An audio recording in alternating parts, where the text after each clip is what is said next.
It's really nice to be with all of you for this session on what is Midrash anyway. We're about to welcome Rabbi Leah Berkowitz. Welcome back. I don't even know if I have to still welcome you, Rabbi Berkowitz, because she Still is nice. now. Yeah, it's nice to be welcome. Rabbi Berkowitz is a member of the Laasok faculty, and in a moment I'll talk about the class that she's going to be teaching for us this year. As you come in, please put your name and your location into the chat so that we can get a sense of who it is that we're here studying with and be able to welcome each other. Feel free to say hi to one another. I want to welcome those who are regular Laasok learners and also those who are joining us for the first time. It's really wonderful to have all of you with us. Today's topic is what is Midrash anyway? And I'm going to introduce Rabbi Leah Berkowitz and then turn things right over to her to lead our discussion. Rabbi Leah Berkowitz is a teacher and writer based in Philadelphia. She currently serves as the senior Jewish educator for Hillel at Temple University. Leah also teaches for Gratz College, the Union for Reform Judaism, the Jewish Learning Collective, and Laasok. She is the author of 3 picture books, which you can sometimes see behind her. It looks like they are behind her. Uh, and co-author of a middle grade Midrash collection called Maybe It Happened This Way, Bible Stories Reimagined. So she's writing her own Midrash and she's here to share with us about Midrash. Let me just mention that if you are interested in studying further with Rabbi Berkowitz, she's going to be offering a community of practice, essentially a group that'll be getting together once a month to read and especially create our own midrash. It's called Seeing Yourself in the Sacred Story. I'm just dropping it into the chat right now. It comes up as current classes, but if you click on that, you'll end up right at the link for the Seeing Yourself in the Sacred Story community of practice, which begins in a little over a month. So I'm going to share my screen right now so we can say the blessing for study together, and then we'll turn things over to Rabbi Berkowitz to lead our discussion for today. If you'd like to unmute, you can unmute now, and we'll join together in this blessing. Baruch atah Adonai, Eloheinu melech haolam, asher kidshanu b'mitzvotav, v'tzivanu la'asok b'divrei Torah. Blessed is the eternal source of the universe, whose mitzvot, whose commandments bring us holiness, and who commands us to immerse, to engage, to soak ourselves in words of Torah. Rabbi Berkowitz, take it away. Wonderful. Thank you so much for having me. Um, and it's always a delight to teach with Laasok, and I love that I'm now starting to see familiar faces in the Laasok community. Let me just bring up my screen. Okay.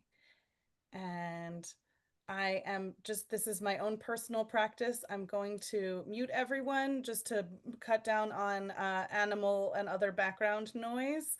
But you will be able to unmute at will. So please do as this comes up. So I'm going to ask you as I get started with my opening spiel, if you could share in the chat, what is a biblical story that you have always found puzzling? And puzzling can mean a lot of things in a good way and a bad way. Oh, I'm seeing in the chat somebody got kicked out of Temple University, and that is a story I want to hear, but not right now. We'll have to catch up afterwards. So, all right. So if you want to start putting those in the chat, a biblical story you've always found puzzling, and I'll press on with my introduction. So we are a religion of stories. Though we have not had a central place of worship for thousands of years, we have carried with us many stories that are central to our identity. Stories help us connect to generations past, illustrate for us how we might act in the world today, and become something we can pass down to the next generation. So after reading one of my own stories, and as Rabbi Streifer was lovely to point out, I have several books of my own that are 3 of which are technically Midrash. And my friend, when I was reading it to my friend's 5-year-old, he asked me, is this story real? Was this a real person? And he was referring to Bezalel, who is the subject of my first book. And so to an adult, I might say, stories can be true even if they didn't happen, which I believe I borrowed from Ken Kesey's One Flew Over the Cuckoo's Nest.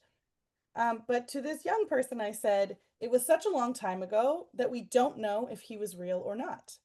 But if we keep telling the story, we can keep him alive today. The rabbis chose to breathe new life into stories, biblical stories, by adding their own narratives. And we also get to choose which of these narratives we pass from one generation to the next and how we keep these stories alive ourselves. And some of the newer stories take on such a life of their own that they become part of our larger narrative.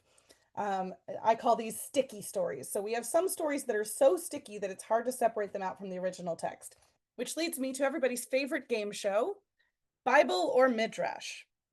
Um, and so I'm just gonna do I'm just gonna do thumbs up, thumbs down. So in the Bible or not in the Bible. One day I'll get it all set up so I can so I can like, have you click on something. All right. So if it's in the Bible, thumbs up. If it's in the Midrash, if it's not in the Bible, thumbs down. Okay. Jacob and Esau struggling with each other in their mother's womb. Very good. Bible. Oh, yes. And some people are using a lot of effects. Okay. Abraham smashing his father's household idols. Yeah, this is a Laasok crowd, so you all probably are better at this game. Actually, the last time I played this game was for a bunch of Christian ministers, and they are excellent at it. Um, okay. Rachel stealing her father's household idols. Okay. Esther ordering the slaughter of all 10 of Haman's sons. Oh, we've got mixed here. That's Bible, but that's in a later chapter of the Megillah that often in liberal circles we skip or don't get to.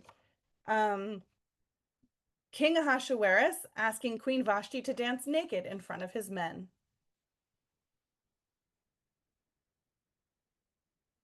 Oh, yeah. So again, we have some confusion here. The king asked Queen Vashti to appear, but it isn't clear what she was supposed to be wearing or what she was supposed to be doing. He says to appear wearing the royal crown. Many people interpreted this as only the royal crown.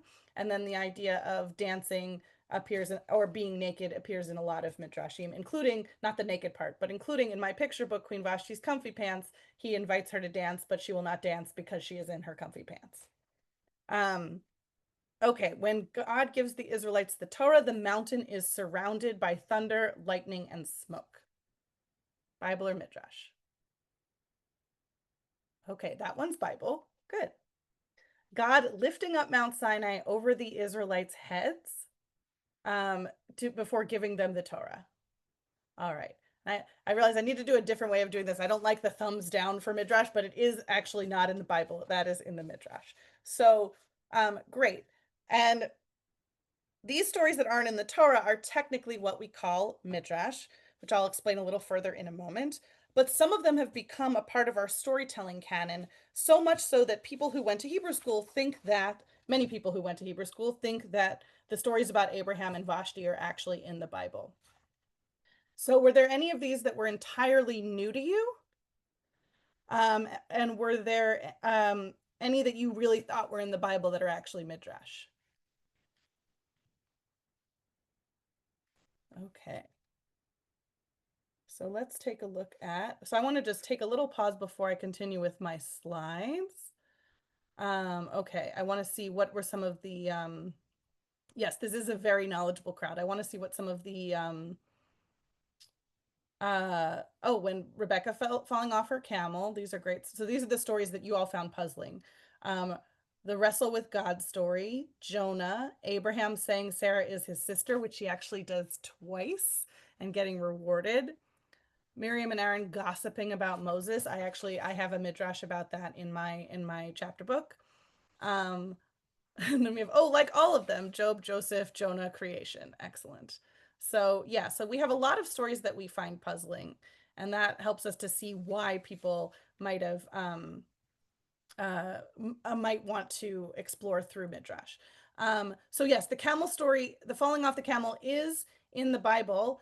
And it's also an example of what we're going to talk about in a little bit about how sometimes translation is interpretation. So I think the Hebrew word is often translated as alighted from her camel, which could mean she got off quickly, could mean she jumped, and could mean she fell. So translation can be interpretation as well. And also, we have somebody had never heard of the Sinai lifting story. There's many stories about how God and the people interacted at the giving of the Torah. Okay. Also the story of the Cushite woman. All right, so let's continue. Let's get a working definition. Midrash is the process of searching for contemporary meaning in ancient biblical text. So that's part one. And using creative and logical methods to convey one's values to a modern audience. So when we're reading Midrash from a long time ago, even though it might not necessarily be consistent, congruent with our values, that this is what the rabbis were trying to do. They were trying to take these stories and make them relevant to their own time and place, which is why one of my great missions in life is to give all of you, all of us, permission to play with these stories as well and to follow this process as well, because there's been thousands of years between when those stories were written and now, and some of them are a little bit harder to swallow than they might have been in their own time. So, excuse me. Sorry. Okay. Um, so this process is as old as the Bible. In fact, you'll sometimes see later books in the Bible interpreting things that were in earlier books of the Bible. And it's also the essence of what we're trying to do in our own time. Make the ancient stories of our people meaningful to a modern audience, even though we live in an entirely different world than we did. In fact, all of Rabbinic Judaism is basically a midrash. And Rabbinic Judaism, I use to refer to the Judaism we practice today, as opposed to the ancient Israelite religion, which was based in temple sacrifice. So the rabbis actually wrote midrash to explain this transition from sacrifice to prayer. So that is how important midrash can be. Okay, so let's take a look at some quick Hebrew. The word midrash comes from the Hebrew verb lidrosh. The root is dalet resh shin for our Hebrew speakers and writers. And it means to seek out, to search, to examine, to investigate. It is also the root of the word drash, which is a modern Hebrew word for sermon. So many sermons, a sermon can also fall into the category of midrash, even if it's not narrative. Not all midrash is narrative. Sometimes it's to explain the legal details, the halachic details of something, and sometimes again it's trying to convey a modern message that's consistent with modern values. So any sermon that you hear could also be categorized as midrash. Here are a few places where the word midrash appears in the Bible. Then Moses inquired Darash about the goat of the sin offering. By the way, I also have a midrash about the goat of the sin offering in my chapter book, and I'm very impressed with myself for that one. That was a hard one to write for children. Deuteronomy, we have you shall investigate vidarashta and inquire and interrogate thoroughly. And Isaiah writes, seek dirshu God while God can be found. Call out while God is near. The word midrash it can mean many things. It can refer to a process of interpreting the Bible, and that's kind of where I tend to focus because I'm focusing on the idea that we can still do this process now. It can be a piece of writing that results from that process. That's what a midrash would be. It can be an anthology of these pieces, of which there are many. And it can also be the entire body of work that results from this process. Similar to the way that Torah can refer to the 5 books of Moses and can also refer to all of Jewish learning, Midrash can refer to one interpretation and it can refer to the whole canon. One thing that I always like to dispel people of is that there is no such thing as the Midrash. In the way there is the Talmud. The Talmud is a discrete, I mean, there are 2 Talmuds, but it's a discrete work that has a beginning, middle, and an end. And there are books that are in the Talmud and there are books that are not in the Talmud. Midrash appears in so many places that we'll actually find Midrash in the Talmud. Midrash is a genre. It's not a specific book. And When people say the Midrash, they might be referring to Midrash Rabbah, which is one of the most popular versions, most popular collections of it means the Great Midrash. That is one of the most popular collections of Midrash on the five books of the Torah, as well as the five scrolls. So Lamentations, Esther, Ruth, Song of Songs, and Ecclesiastes or Kohelet. Um, so as I said, Midrash is not a discrete genre from a particular period. We can find the process embedded in texts that are not necessarily labeled as Midrash. So there are many examples of Midrash in the Talmud. When you hear a story about the rabbis, or the rabbis tell a story about a biblical character, these can also be called agadah, or legends, which are entwined with halacha, or law. One is not better than the other. Rather, a legend might help illustrate a legal ruling, or even temper it in certain cases by providing a real life example of when it wouldn't apply. So the rabbis will say, this rabbi thought this was the rule, this rabbi thought that was the rule. The rabbis agreed that this was the rule and that wasn't the rule, but then there was this guy who did this thing and he was still okay. Or he did this thing and he was praiseworthy. So a lot of times there's an interplay between the halacha and the agada. You might notice that the word agada sounds like haggadah. Both words come from the root that mean the verb lehagid, meaning to tell. Okay. There's even midrash in some of the early translations of the Bible, and we'll see one of them later when we're doing our midrash exercise. And some would argue that all translation is itself a process of interpreting, and that thing about falling off the camel is a very good example of that. Some words do not translate exactly, and those doing the translation need to make choices.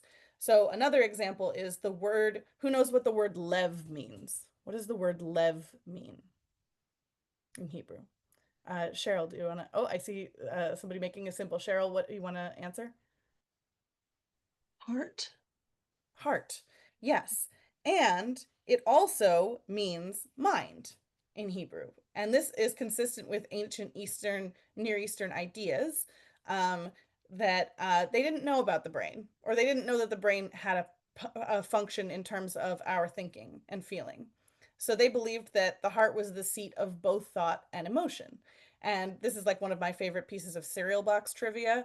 The Egyptians, when would mummify the pharaohs, they would they would preserve the heart in a special jar, but they would throw out the brain because they didn't know what it was and what it did. So when you translate lev in from Hebrew to English, you could do heart, you could do mind, you could do the seat of all thought and feeling. Um, it depends on what you're trying to accomplish, but that means that and each decision that you make can have an impact on on how that is read by other people. And because so many people don't aren't able to read it in the original, we have to take a lot of responsibility in how we translate things for people, for non-Hebrew speakers. um, okay, so we also have the word yirah, which means both awe and fear. So depending on how you translate it, if you use the word fear or you use the word awe, that does change not as much as some things, but it does change the meaning of the verse. And there's midrash in modern literature as well, even literature that's not categorized as Jewish or religious. Does anyone know any works of art or literature that are new interpretations of a biblical story?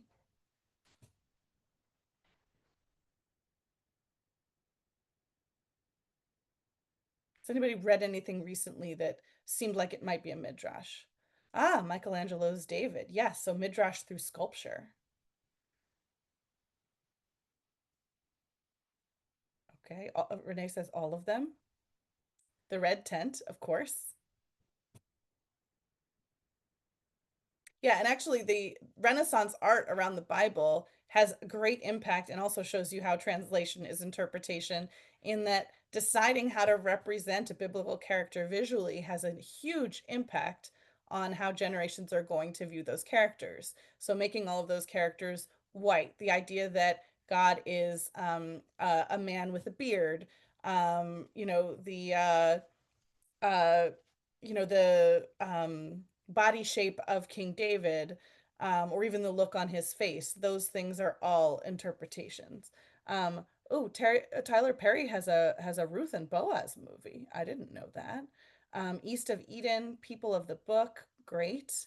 As a Driven Leaf, yeah, that's actually a midrash on the Talmud, which is interesting. And then the book Dear Shuni, which I do highly recommend. It is a collection of midrash written by Israeli women that is very much rooted in extensive knowledge of both Bible and rabbinic literature. So like they're writing midrash, but they're also really well versed in what came before them. Okay, so Invisible Lines of Connection by Lawrence Kushner. Oh, okay, great. Oh, Bride for One Night, yes, and that again is midrash on Talmud, which is interesting. Most of those stories are not biblical stories. Wonderful. So let me pause for a moment to see if people have questions before we move on. If you have questions or comments, the best thing is to raise your hand electronically, or you can put them into the chat.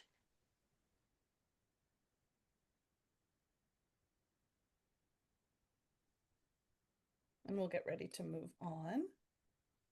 Can I ask what the difference is between Agada and Midrash? Yes. So I would say they're mostly synonyms, or there's a very big overlap in the Venn diagram.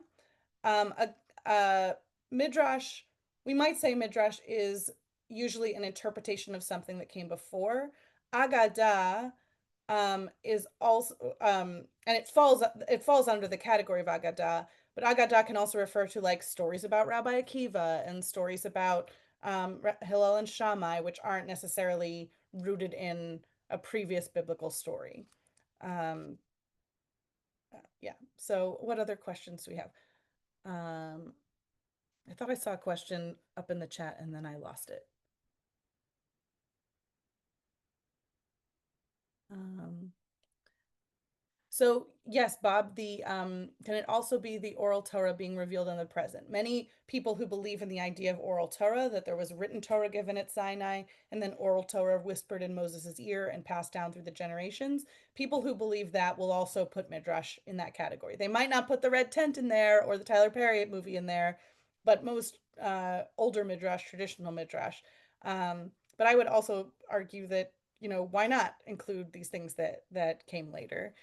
Who gets to a big part of midrash is who gets to decide what is sacred text.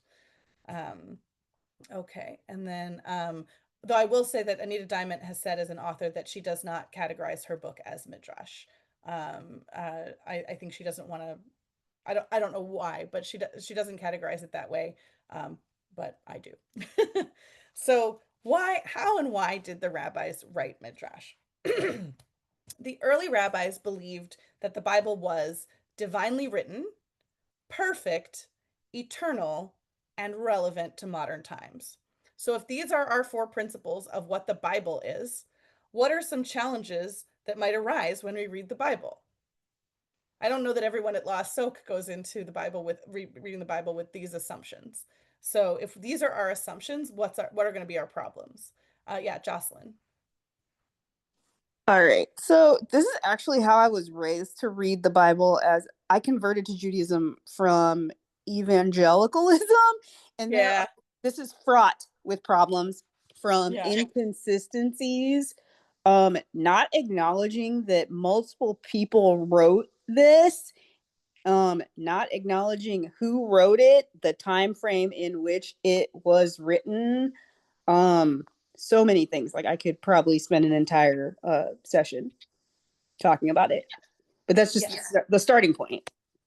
Yes, exactly. And there definitely are, in every religion, there are fundamentalists. So I don't always want to say that it's only happening in one religion. And there are people who still believe this today, even in the Jewish community. And I'm not sure exactly what, I feel like I hear more from people coming from fundamentalist Christian backgrounds that it's sort of like, this is the truth and we're going to follow it. And if you and there are consequences if you don't. The rabbis got very creative and, well, it actually kind of means this, and that's also part of the Torah. Yes, Aviva and Yehuda. The danger that you can read it to fit a pre-existing idea or notion or belief.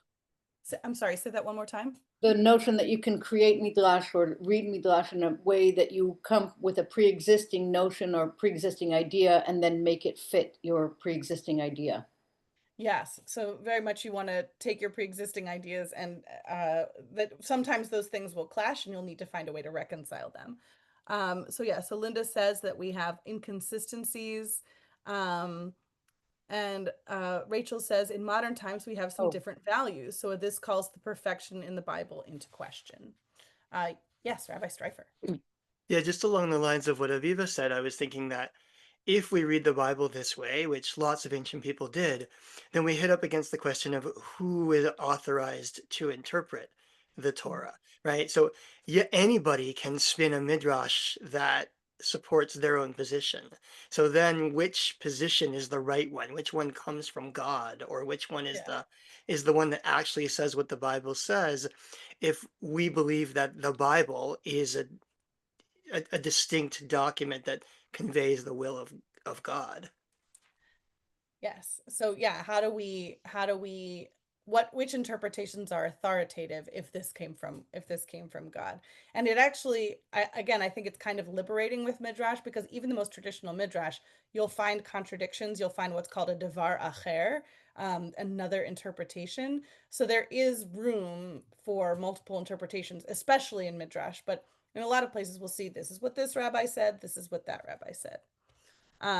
Yes, the creation story is a really good example, because there's two of them. If you look at it through a modern lens, there's two versions, probably written by two authors. That's sort of the biblical criticism, scholarship, academia answer. The rabbis said, actually, no, there's one story. They're just two parts of one story. So whereas in the first story, men and women were created at the same time, and in the second story, man was created and the woman was fashioned from Adam's rib, or Adam's side, another example of interpretation. There is a midrash that actually, when they were created in chapter 1, they were created as one body, basically, which again requires interpretation. Were they back to back? Were they front to front? And then in the second chapter, they were separated into two beings. So that's a midrash that does that job of saying, oh, we see this sort of glaring inconsistency in the text right at the outset. And how do we reconcile that? Okay. All right. And Renee says, I feel like something doesn't have to be perfect to be perfect. I think more so than other ancient religious writings, the Torah and Bible are perfectly human. Nobody is a demigod or whatever. They're just human. Human. I just said humid. Yes, and Bob says, oh, or they were side to side. So yes, it could be that they were side to side. It could be that they were back to back. There are different interpretations of this. Okay. So this is why our ancestors wrote Midrash, to resolve what they felt to be a difficulty in the text so that the text could remain perfect, to set up a straw man so that they can convey a new message by resolving a manufactured difficulty in the text. So someone might make a problem where there wasn't one, or where, you'd have to look pretty hard for one.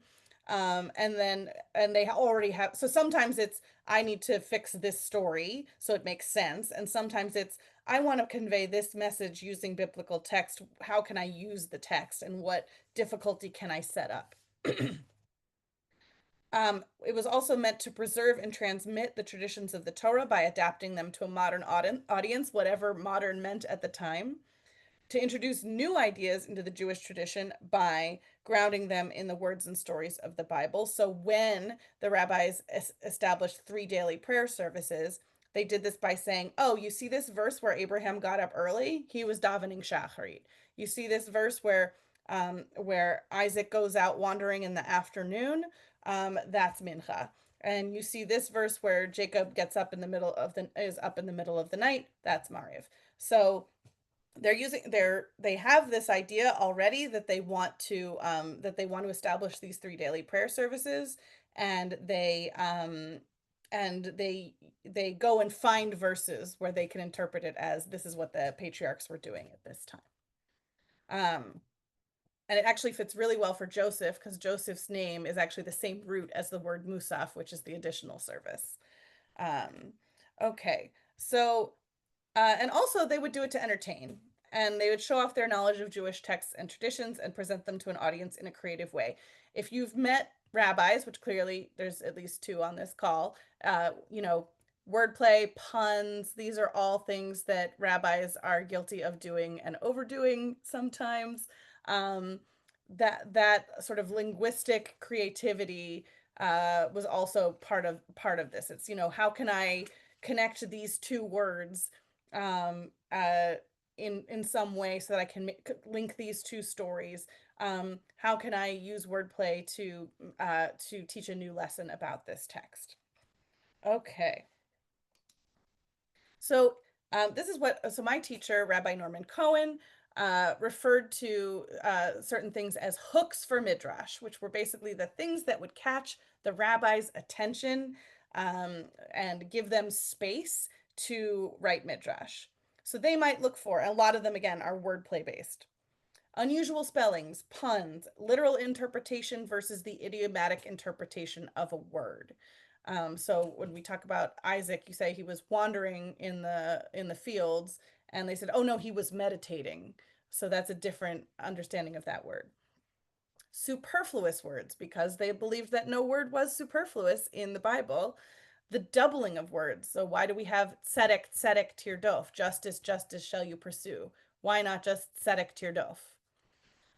Words that could be abbreviations. The rabbis loved acronyms, abbreviations. The numerical sum of letters. This is when it gets wild, and the Kabbalists really like that. There's one midrash where they connect numerically, because each Hebrew letter has a numerical value. They say that wine is the word wine, yayin, has the same numerical value as the word sod for secrets, to say that the wine goes in, the secrets come out. So the sharing of a word or phrase by two stories that are otherwise unrelated. The etymology of a name.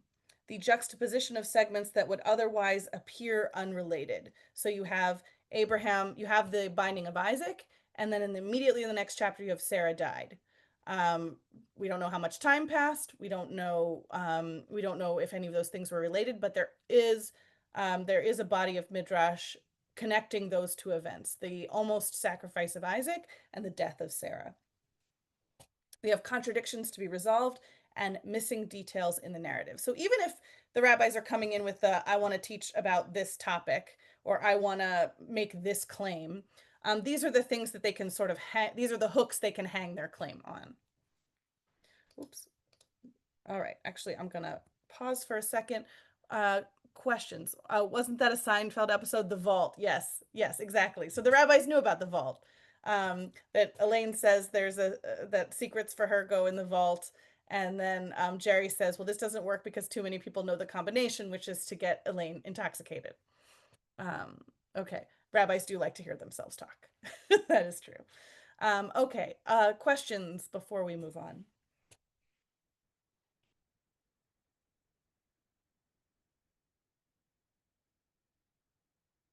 All right, so we will continue. So in the children's book world, which as we've talked about is one of my other worlds, we talk about how children's books need to have mirrors and windows so that they can see kids, the children can see kids who are like them and develop pride in their identity, and also so they can see kids who are not like them and develop understanding and empathy. So we have mirrors to see ourselves and windows to see others. I also like to add, we have prisms. How might this text help us to understand the world and think about how we move through it? What might it tell us about the people or person who wrote it? And then finally, I heard this quote a long time ago, and I cannot trace it. I don't know exactly where it's from. Though the closest thing I could get was from a 19th century pastor named Philip Brooks. that the Bible is a telescope that our ancestors built in order to search for God. So it's not a history book. It's not a science book. It's meant to be, it's what our ancestors, it's the stories our ancestors told to try to make sense of the world and to try to see God in it. Okay, so in a moment, we're going to try our hand at this. And so here, here's how we prepare to write Midrash. When we read, writing Midrash starts with reading, and reading in a very specific way. So we're imbibing the text slowly. We're not trying to get through a huge chunk of text, and we're paying close attention to the details. We're looking for hooks, and in addition to all of those sort of linguistic hooks, we're looking for unanswered questions, interesting words, characters whose voices are not heard. And I feel like in writing modern Midrash, this is a particularly important goal. And moments of tension. So a lot of times the Bible can be very terse. So you might see that a character doesn't speak at all or only speaks once, or we don't know. There's very few parts where we see how a character is feeling. So we might be looking to see whose voice can we lift up, and where are there moments of tension that are clearly there but aren't being described emotionally. It's just, we don't know what Abraham is thinking when he raises the knife on Mount Moriah, or what Isaac is thinking, and there's plenty of midrash on that. Place yourself somewhere in the text. Which character might you want to inhabit? Try to see the text from the inside, how the characters think, act, and feel. And just to keep it neat, because I think Rabbi Streifer mentioned earlier, the Talmud's not actually always so discrete or linear. Sometimes we have a gazillion questions, and it helps to just focus on one. This is also a good tip for writing a Devar Torah if you are doing that, because I always have like, oh, this is interesting, this is interesting. You'll have plenty of other times to do it. Pick one. And then think about, how can this story be a mirror, a window, a prism, or a telescope? Okay. So let's see. All right, so now we're going to try it. And I always like to try it with a particular text because it's very short and there's a very clear hook in it. And I'll just say before I do this, we're looking at the English, which means which Hebrew does not have punctuation or vowel, like biblical Hebrew doesn't have vowels or any of these things. So there's going to be an ellipsis here, which is in most translations because it doesn't make sense without it. But I just want you to know the ellipsis does not appear in the Torah. So here we go. Cain said to his brother Abel, ... The ... does not appear in the Torah, but it's implied. And when they were in the field, Cain set upon his brother Abel and killed him. So, all right. So looking at this, what questions arise for you? What do you notice? What do you wonder? What surprises you?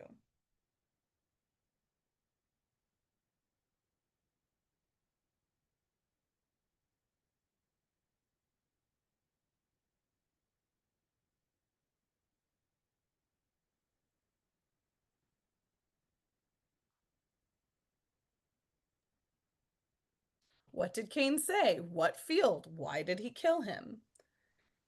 And you might think that the ... whatever, and I think most people who are trying to interpret this figure out that the ... must have to do with the reason for why Cain set upon his brother Abel and killed him. Yes, David Bryan. I think I got a little confused. Is in the text it goes from the word able to the word and? Yes. Okay, I understand now. Thank you. Yes, and again, with Hebrew being terse, the word and is just a letter. Yes, so I realize I should have Hebrew on this slide. Rabbi Streifer, I don't know if you can pull up your Tanakh and just see what the verse sounds like in Hebrew. Okay, so Bob says Cain might have said, "You're just a breath of air," because that's what Hevel, Abel's name, means. Okay. So we have this ... even though it's not in the Hebrew text, but we have this gap. And if we're again a modern Bible scholar, if we're an academic, we can be like, oh, this is a fragment. Something's missing. Like something is actually missing, and we just don't have it, so we don't know it's lost forever. Okay, so Vayomer Kain el Hevel achiv v'yehi. Okay, so we have so you could say like, and Cain spoke to his brother Abel, and when they were in the field, um he set upon him and killed him. So if you wanted to read it with like some flow, but most people agree that there's something missing here. So clearly Cain said something to Abel, and then this happened. So what do we think Cain might have said to Abel, and how do you think Abel might have responded? So this is where we're going to start writing Midrash. Even if you thought, oh, I'm not going to have to write Midrash in this class. You don't have to, but it is part of today's, it's a little preview of the community of practice. What do you think Cain said to Abel? How might have Abel responded? And you're free to share this. You're free to also get a piece of scratch paper and jot a few notes if it's something you want to explore later.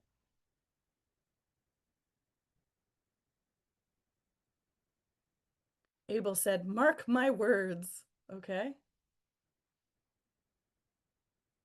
Renee says, oh, I'd say that Cain was sneaky and asked Abel into his farm fields.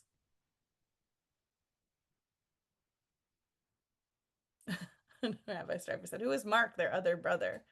And this is very interesting. And they did have another brother. He was born after all this happened, but they do have another brother. And I had a student at the URJ Creative Arts Academy that did a little graphic novel about, or it wasn't quite a novel, but like did a little graphic interpretation of what Seth's life would have been like growing up in the shadow of this loss for their parents.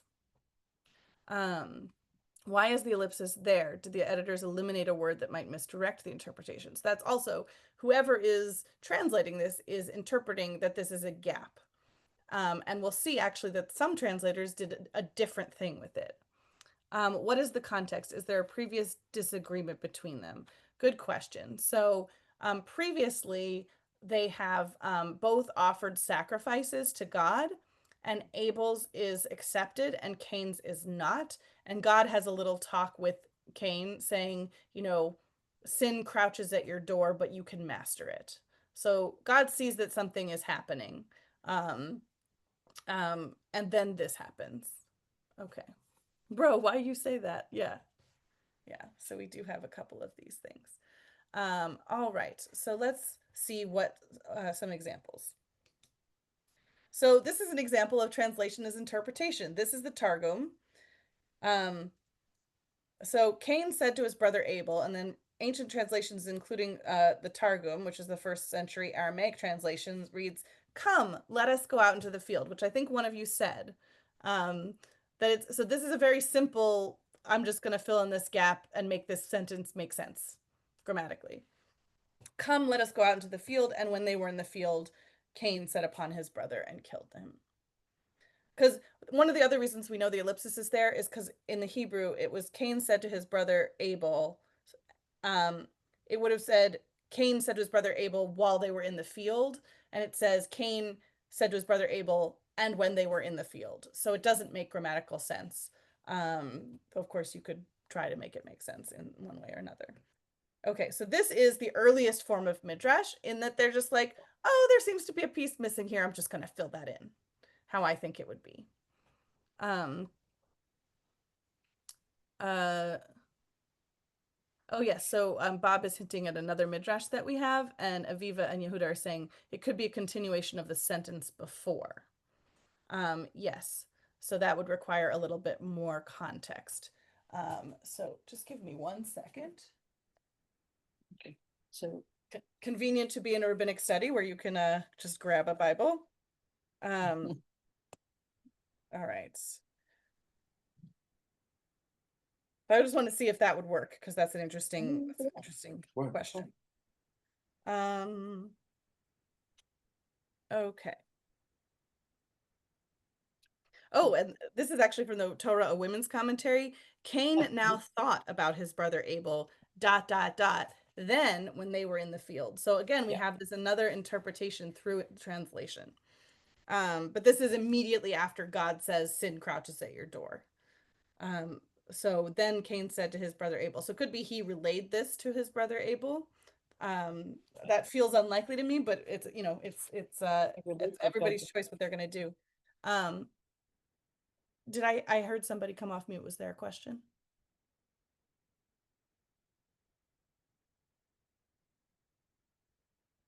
Okay, so let's look at a few more interpretations. Okay. All right, so these are the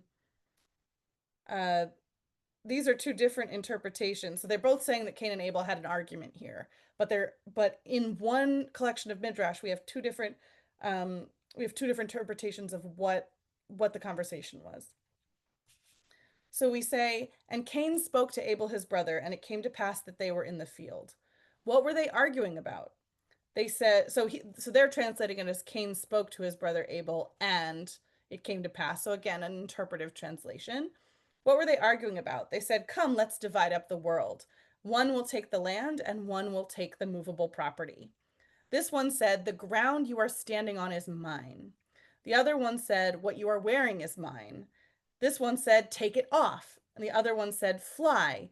Because of this, Cain rose against his brother Abel and killed him. So they're arguing over who gets what stuff. And this actually reminds me, there's like a Brady Bunch episode. There's probably a lot of episodes where like two kids are sharing a room and they put tape down the middle and say, this is my side, this is your side. But the problem always is that the door has to be on one side or the bathroom has to be on one side of the tape. So you can't fly over the other person's part to get where you need to be.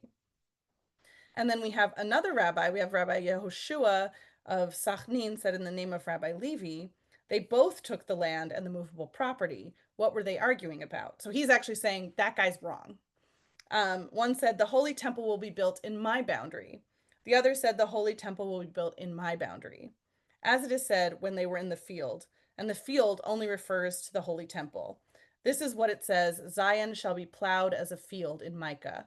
Because of this, Cain rose up against Abel his brother and slew him. So they're taking the word field and finding another place where it appears and linking to otherwise unrelated stories. So those are some examples of what they can do. Do we have a preferred midrash of these two?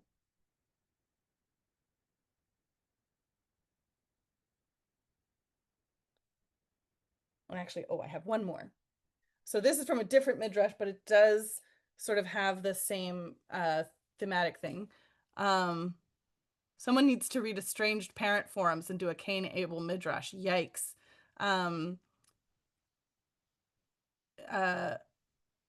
So yes, I'm not familiar with the Estranged Parent Forums, but absolutely, that could be very ripe for midrash. So Bob says, I'm done with you getting me in trouble all the time. Yeah. Okay, so here we have another, let us divide the world between us. So this is where we see two midrashim, they're actually very similar. Or that you can see that maybe they started in the same place and then ended up someplace differently. Others contend that Cain told Abel, let us divide the world between us. And Abel replied, certainly. Whereupon Abel took the flocks in his share and Cain took the land to till. They agreed that neither should take anything belonging to the other. However, after accepting the flock as his share, Abel grazed the flock upon Cain's land. Cain pursued Abel over hill and vale until they began wrestling with one another. At first, Abel overpowered Cain and threw him to the earth. When Cain realized he was being defeated, he pleaded, Abel, my brother, do not harm me. Because he was a merciful person, Abel released him. As soon as Cain arose, he slew Abel. As it said, Cain arose. The words Cain arose clearly indicate that he must have been hurled to the ground previously. So again, we're latching onto a particular word to say, oh, arose means he must have been pushed to the ground. How did he get on the ground? Okay. So Rabbi Streifer is putting in, if you're interested in joining the community of practice, and we can go a little more in depth in stories like these about, and actually write those midrash about estranged parents. Yes, so definitely click on that link so that you can join the community of practice.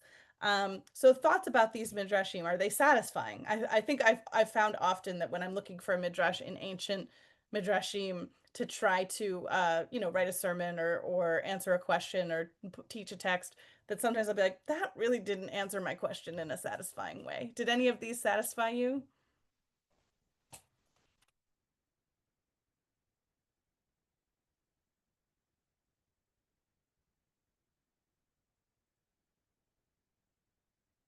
Or does anybody want to make another suggestion as to what transpired? I think the last one kind of satisfied me because it was a full story. Oh, Mm, I can't. No, somebody's coming to get me, I think. okay, so yeah, so this one feels more narrative. Yes. Okay. Bob says, I like them all. Why do we have to choose? Wasn't that the problem? Yeah. Yeah, so you can, right, it's we have these different interpretations and they're in different collections, but they do give us these options of how do you choose to read the story. And it does, again, give us permission to say we could read the story in an entirely different way if we want. So I would love to hear, and then I want to show you a modern example. Yeah, so anyone have any ideas? Yeah, so Rachel says, I assume there are midrashim on midrashim, right? There's a plot point in the Abraham smashing the idol stories that I have questions about. Yes, and in fact, again, forgive me for the shameless plug, but we do have an Abraham smashing the idol story in my chapter book. And I mostly adhere to I sort of more flesh out so that it's more readable for young people. I flesh out the Abraham smashing the idol story, but I also bring in Sarah so Sarah can be part of it. And I sort of I build up a little bit more anger for Abraham and Sarah so that when they smash the idols, it's not just about the idols, it's about anger and sadness that they're feeling about other things, and the smashing of the idols becomes kind of cathartic. Okay, so yes, it can be very meta, midrash inception. Okay. Oh, and somebody wrote, do it with just emojis. I love that. Yeah, I love that idea. I actually wanted to do, I didn't get very far on it, but I noticed that a lot of my students in creative writing at the URJ camp, they always put in content warnings for whatever they were writing. So like, oh, in this story, there's a snake. In this story, somebody dies. In this story, there's blood or vomit or something like that. And sometimes there'd be like a long list. And I wanted to go in and write and I thought this might end up being a poem, a content warning for each of the parshiot. So yes, but you could also do it as emojis. You could also do it as social media posts. You could, it might be very interesting to try to tell a story with a constraint like that. So somebody's doing that in the chat. Wonderful. Okay, so I just want to show you one more thing. So I'm just going to quickly go through these artistic versions of this. So this is one artist's version of the Mark of Cain, and then also of Cain with a running and with a suitcase. And then this is a musical interpretation, and this is in Hebrew, but I've put the translation up here because I think in some ways the melody is a midrash on its own. So the melody actually, and sort of the abruptness of certain parts of it, the changes in tone can be very are midrash in themselves. So we're going to hear a little bit of this, and the translation is on the other side of the slide.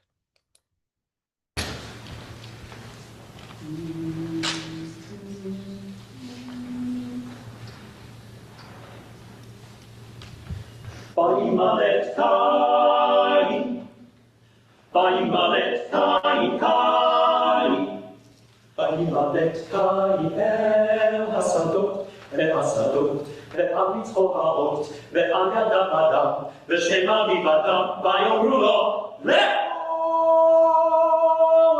Elohim, Elohim, le'an va'ani Adam.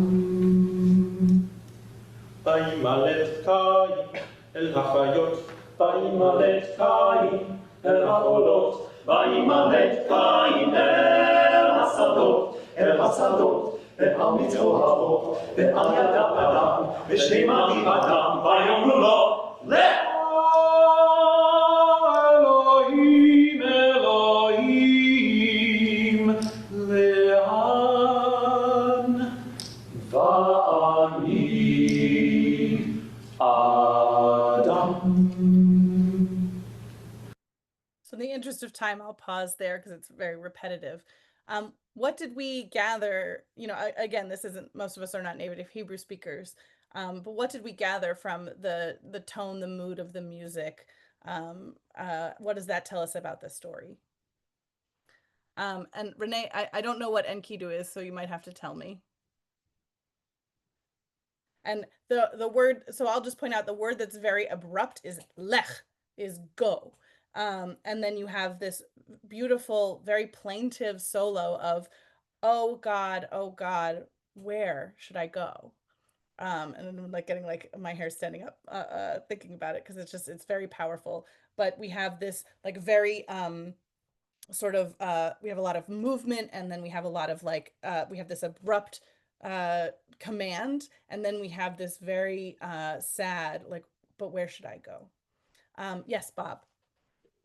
It really captures the fear and anxiety. And the other thing, just from the text, is that every time it says I am a man in the chorus, that's Adam, I don't know, matching up to his father's name is Adam.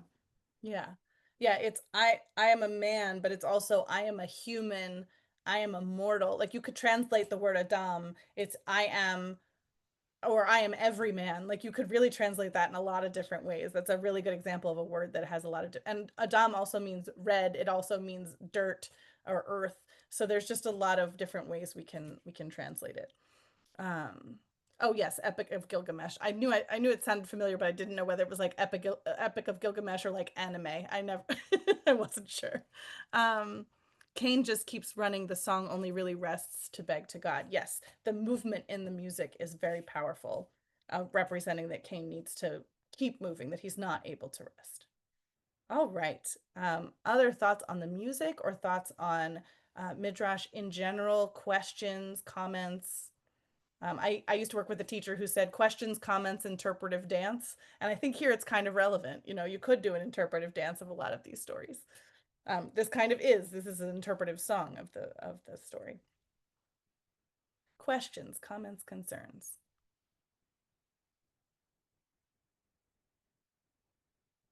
Okay. You can keep, I'll hang out for a minute if anybody has questions or concerns, but I just wanted to put up, if you're interested in learning more, I believe Rabbi Streifer put it in the chat, but you can join our community of practice. And I want to say you don't have to have, though many of you probably do, you don't have to have experience in anything. You don't have to have experience in writing Midrash. You don't have to have experience in Hebrew or Torah studies. So if you or someone you know might be interested in learning a little bit and then also stretching your creative muscles, I would love to have you. So we'll meet monthly. We'll look at some examples of Midrash about one particular story, and each session will include at least one writing prompt and time to create and share. So I hope that you'll join me for that. The first one is on October 21st, and we'll meet one Tuesday a month through June.